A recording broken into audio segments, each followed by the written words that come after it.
गिरिया खाके राजा हो हमके बोला के हाथे कोइलो कमाए गिरिया खाके राजा हो हमके बोला के काबना हाल में बीतेला रतिया देखलो ना बबुआ के सब पपलो भाई रे गइला बनमा परदेश में जाके हो सब पपलो भाई रे गइला बनमा परदेश में जाके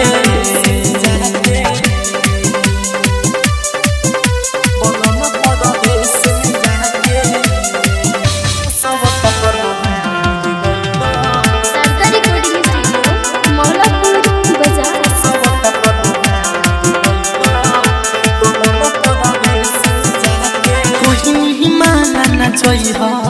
पुहरु बाबा बोरी राजा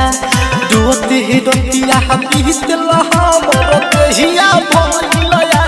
धा परदेश कोही माना ना जय हो पुहरु बाबा बोरी राजा दोते दोतिया बीतला हमर कहिया भइलया धा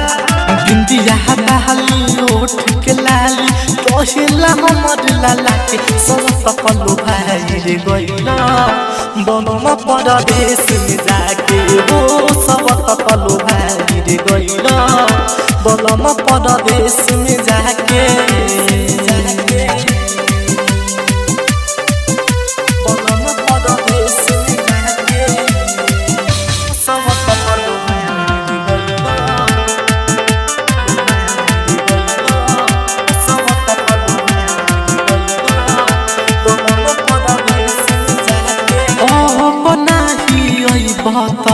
सुना दे मधु को बोली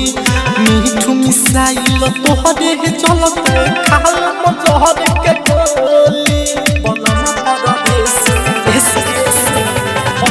बनाही सुना दे मधु को बोली जो मिसाइल तोहरे चलते खाल मजहर के गोली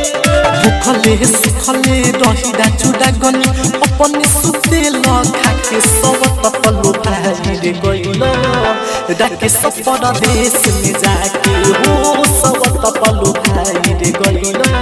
मदन बाबा परदेश में जाके।